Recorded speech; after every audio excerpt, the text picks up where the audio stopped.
Good morning. Today my pleasure is to introduce Jamie Ross, and she is going to tell you a little bit about herself. You missed it, we've been having a lovely conversation about where we've lived and what we've looked at and where we've traveled. That's another video for us. Jamie, if you will introduce yourself, please. Let's see here. I'm Jamie Ross. I'm with At Properties. Been married. I have two lovely girls. One is graduating high school, so I'm a little depressed about that. Okay, fair enough. And then one is in 7th grade, and we're just keeping busy with sports and life. And you're out in Libertyville way? Libertyville is the office that I'm associated with, Okay. but I live in Lindenhurst, so I'm further north. A little further north. Yeah. So you're used to the cold in here too. Yes. Yeah, Wisconsin ways. One of the things I always ask people as we do this is how long you've been doing it and what on earth convinced you to start this career? That's a long story. Okay, we have some time. I've been doing this for about 6 years. Oh, pretty recently. Yeah, pretty recent. I'm not for a long time. But the way I got started was, I've always been in sales. So I've always, since I graduated high school, I've had a sales career.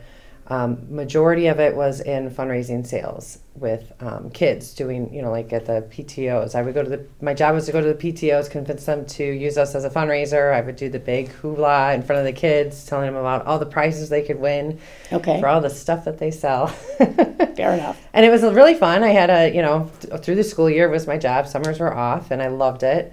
But then there was a shift, and the shift was from selling products door to door to more of events in the school fundraising realm. And I saw that shift coming, and I knew that it was probably time to look for something else. Okay. I've always been interested in interior design. I actually went to school for interior design at Harrington Institute of Interior Design. Never graduated because I got married and kids and all that stuff, but took classes there.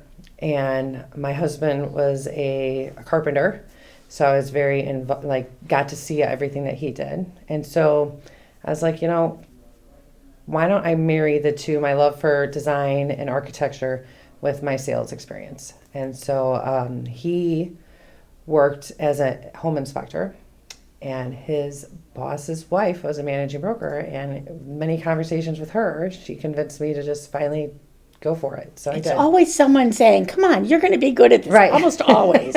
Yes. So that's it. I started out part-time. Okay. I was still working part-time at it was the Center Club in Gurnee. I did membership sales for them. Okay. So I was doing that part-time, and then eventually it got to the point where I was like, you know what, I'm just going to dive in and focus on this. What was the turning 100%. point? What was there like a day you said, okay, enough's enough? I was just sick of doing both. It was just kind of like, it was just too much. And I like my freedom. I don't like going to an office at all. So okay. That was part of it. And I enjoy, with that being said, I enjoy the freedom of being able to go to all my kids' events and be there for them, because that was very important to me. Okay. So. Do you like your job? I love it. Okay, that's always good to know. I'm always afraid to ask someone's going to say someday no. How did you get started then? When you decided to go full time, what were the things that you did to build your business at that point? I joined the Chamber of Commerce. Was that really effective for you? It was. I got pulled in, and I was actually the executive director of the chamber for a couple of years. Okay. I'm still on the board, so I'm still involved. So that helped a lot, because that got me to introduce myself to a lot of the business members in the community. Okay. So that, and just being involved in the PTO at my daughter's schools, all the sports that they do, just building those relationships and meeting new people. So that helped a lot. That was one of the things I was going to ask you, if you are invested in your community, and you just answered it. Yes, you are. Yeah. Okay, so that was one of the kids hate it because they're like, everybody, Mom. I had the same thing, and I met people we were in Hawaii one day, and I met people and said, "Oh, Deborah, it's so good to see you," and all. Right. I went crazy, and then I said, "This was my threat to them. You see, wherever you go, right? Exactly. People are watching. People are watching you, and they still are convinced that somewhere my mom is going to know somebody, and they're going to. My kids are in their 50s now, and they're still worried. Good, I let them be worried. It was a good thing to be worried. So that, you're doing. What kind of house do you like to sell the best? I could tell you the house I least like is the Easy. raised ranches. I'm not crazy. Okay, fair enough. Those I do not like.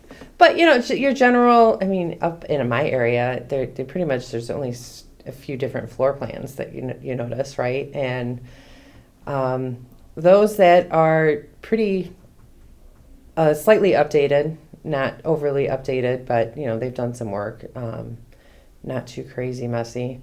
But I like a traditional 2-story.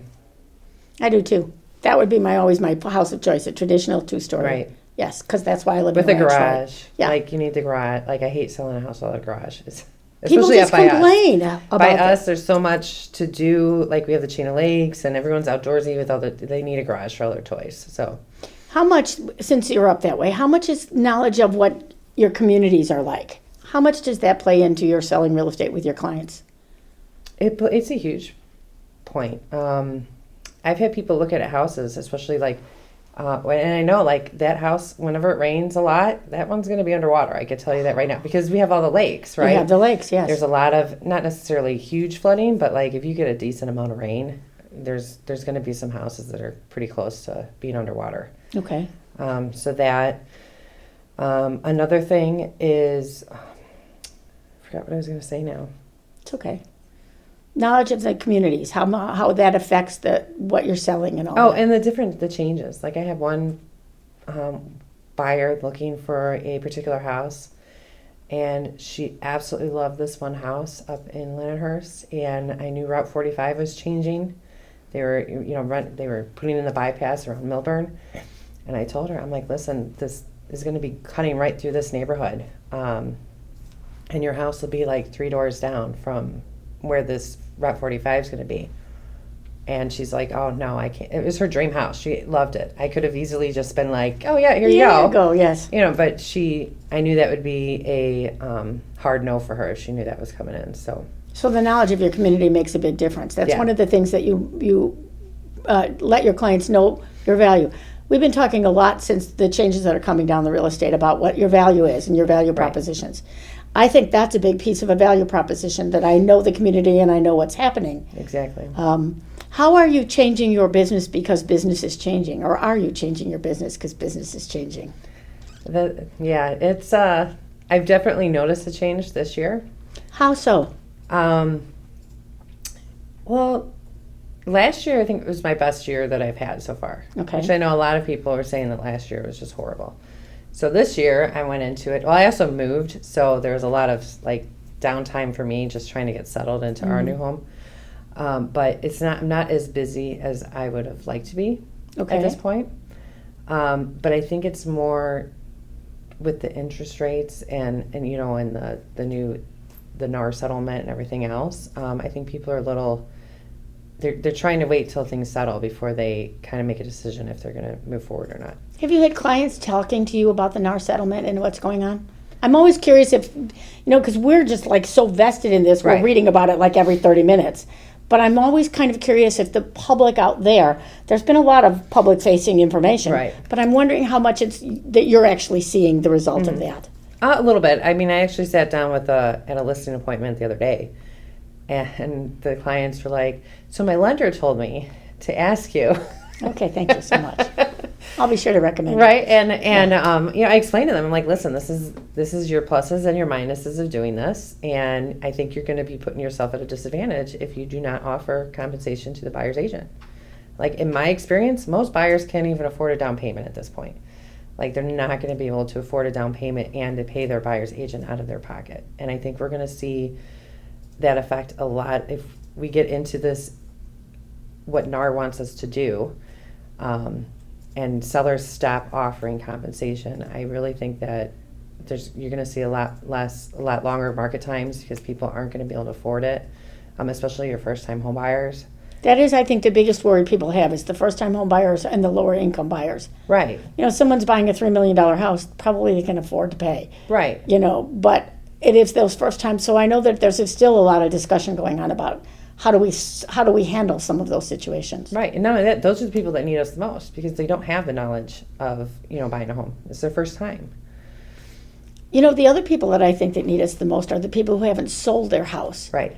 First-time home sellers. First time, or not in the last 30 years have they Right. sold their house, and they're like, "What do you mean I have to do this? What do you mean this? Right. What do you mean?" Oh, yeah. I think there's a lot of surprises for people with that. Right. And it's just, I think a lot of it is that people don't understand everything we do behind the scenes. They just see us like, oh, you sold my house, this is it. And, they don't see every little thing, all the phone calls, the fires that I'm putting out before you even know about it. Because I don't want to stress my clients out if I don't have to. So I try and handle things, before it gets to that point. I had someone who said, I got yelled at a closing once, why was someone giving me this much money? Seriously, he said, I got yelled at because why was someone giving you this much money? You didn't do anything. Well, he's got the most hot damn team that ever was that works like that. Oh, no, we're back on track. Oh, Right. well, we're back on track. And he said, and I thought, well, they never saw me. They never heard from me. They would hear them from my team members. And all we ever told them was, oh, everything is fine. Right. He said, so I kind of changed. He said, I didn't change my team because I want everything to be fine. But I did stop not telling them that. Right. I now, my team is instructed when we fix something, we let them know that Right. we fixed it. We tell them, well, there was this issue, but we've solved that for you Exactly. already. Because I thought there was some truth to what they were saying. They never saw me do anything. How would they know my value? He said, so we changed that afternoon. Right. We changed that Yeah. afternoon. And I've Yes. shifted the way, I do the same thing. Yes. So, I'll still fix it, right. but I'm going to let you know that I fixed it. Yes. And I think that's really important because I do think a lot of people think, what are you doing kind of Right. thing. Yes. When you're doing your interviewing, when you're talking to people, what is the value that you're telling, and this is a hard question, what is the value that you're telling them you have? That I have. That you have. I think every realtor is going to have to be able Right. to say that out loud. Mm-hmm. What's the value that you have? Well, I talk about my marketing. I'm I proud of myself. I love creative stuff. That's one of my favorite parts of the job is the marketing and design and stuff like that and getting that out there. I've taken multiple courses in just digital advertising and stuff like that. So being able to market their homes online through social media and stuff like that. And I also talk about how, I bring my husband into the mix and say, I live with a carpenter turned home inspector. So I've picked up a few things in the last 20 years. Yes. On how to, looking inside it when we're touring homes, I can point out certain things and be like, we might want to check into this further. Or, if a seller comes along and say, this is going to be a red flag, like we should probably fix this. And it's just my personality. Well, that's okay. I mean, I think that's a big thing. People work with people they know and like. Right. Seriously. So I think that matters as well. Talk to me a little bit more about the digital marketing that you're doing. That's interesting to me because people have been, the last few times I've done interviews, people are talking about how they're using video and how they're using digital marketing differently than they have before. Mm-hmm. What are some of the things that you're finding are working effectively for you? I just enjoy being able to put the way Facebook, the marketing works and the advertising on there and how you can really target different audiences, I think is important. Like I can put in there's certain things that you can pull into your audience to make sure that your homes are getting in front of the right people, right? All right, we're going to be careful about the right people because Right, Facebook does a pretty good job of blocking you from doing anything that would violate fair housing. They're Right. really careful about that. Right, exactly. And there's Right. a button they have to check, say this is for housing Yes. and whatever. Just the people that are interested in buying a home, right? Okay. People that, because I don't want to show houses to somebody who just bought a house, right? Like, Right. But those who are qualified and certain things, like, how when you somehow Alexa and Facebook and all those, they know things. They know things about you. Yes, I know they right? do. They know Yes. they know certain things, and I can put in there that I want to target people who have recently had a mortgage application, or likes Zillow, or likes Realtor.com, or likes these certain places. Right. That tells us that those people might be looking to For buy the a house. home. You know what I mean? Using that information to the seller's advantage to put your house in front of those people who are likely to buy. Okay. Are you doing a lot of video of yourself? Not as much as I'd like. It's one of those things where I like have all these ideas and I want to do it, and then it comes time to do it, and then like your head gets in, your mind gets in the way, and it's like, oh no. No one likes themselves on camera. Right? Like, no one does. I don't like this, I don't like that. No, that it's not perfect. The background's not perfect, right? And I get too much into my head, and I end up not doing it. So that's one of the things I'm working on. One of the things that Caroline, who is our videographer who is watching us do this, would tell you is it's better that it's not perfect. Right. One of the good things about doing video is you don't want it to be totally falling apart, but they want to see who you really are, not the perfect you. Right. They want to see what you're doing every day, and short is better than long. One Really? of the other, short is better than long. And one of the other things someone did that I thought was really kind of smart, particularly because we have to ask for buyer's agreements pretty quickly now. Right. He said, I do all sorts of videos so that people know me and have a chance to see who I am before I do that first sit down with them. He said, so I can say you can go to my YouTube channel and you can hear me talk about what a buyer's agreement is, or what the 7.0 contract is, or what it means to do what the word escrow means. He said, I do a lot of those like little quick snippets, Right. but it's to get them feel like that they know me when they sit down with me. Right. So I'm not just whipping out an agreement and saying, here, sign this. No, they already kind of know some of the skills I have and everything like that. Right. Which I thought was kind of an interesting, I hadn't really thought about that, so I'm stealing his idea and sharing his idea about that. You'd be okay with that kind of thing. What do you see happening in the next 5 years? Want to make a guess? I'm horrible. I tell my clients all the time, I do not have a crystal ball. I can't tell you what's going to happen. I would hope that the interest rates are going to come down a little bit, towards the end of summer, with the election year, like they want Sometimes you hear. Yeah, they want everything to look pretty right before election happens. So hoping that happens, especially since I bought at a high interest rate, so I'd like to refinance.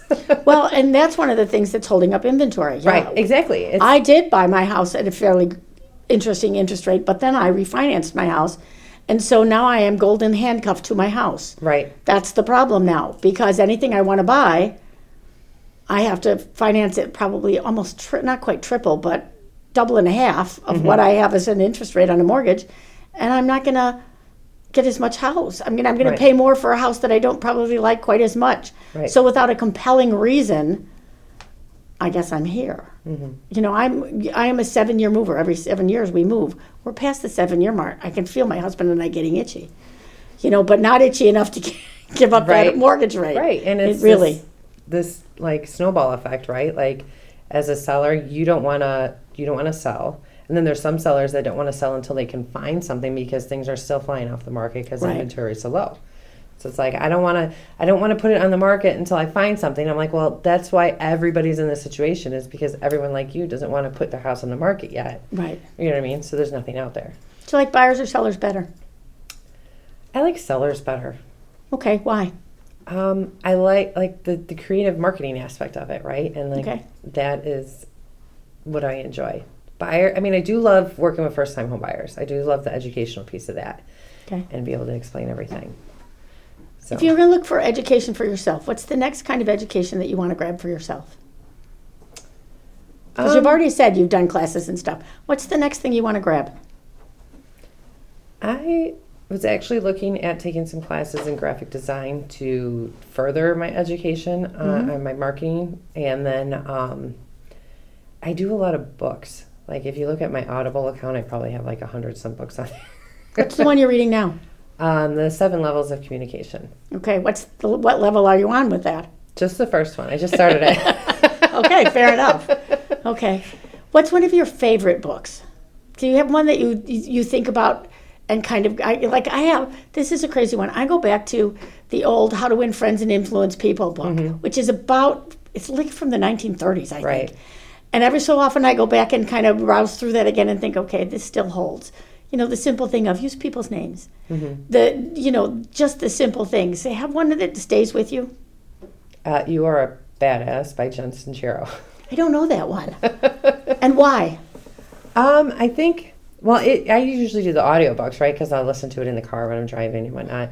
And it's just the way, the stories that she tells and the way it's just encouraging, and it tells you just pretty much to get off your butt and do it. And go to work. Yeah. That is an amazing piece of advice. Why don't you just try going to work? Right. Yes. As a managing broker, that's often what I said. Why don't you just try working? No, really. I'm pretty sure that if you just try working, Right. Something good will happen. Yes. Anything you want to end with? Any advice for someone considering a career in real estate? Oh, geez. Find a mentor. I think it's, just somebody to bounce ideas off of. Because, I hear this a lot, that real estate is like an island, right? Like, sometimes I feel like I'm by myself because I'm building my own business, right? And even though other realtors, you want to be friends with them and network with them, and so you could, pass along information to each other and whatnot and work together. But yet, they're also your competition. So it's like this fine line. So find somebody that you know and trust to kind of help you and bounce ideas off of. Did you have someone? No, and that's probably why. Yeah, that's an interesting thing. I think that being a realtor is a very lonely business. Right. It's a kind of crazy lonely. And one place you're really lonely, and then the other, you enter in these very intimate relationships that only last a little time with your clients, but they are like, more than their mother knows about them. Right. I've known about pregnancies before family. Seriously. So I think you have really two very different things happening with that. So I think the idea of getting a mentor is probably a good one. Anyway, thank you so much for spending the time with us this morning. I really appreciated it. Thank you for the invite. It's been fun. It's been fun. Just a note, the views of our guests may not reflect the views of the North Shore-Barrington Association of Realtors.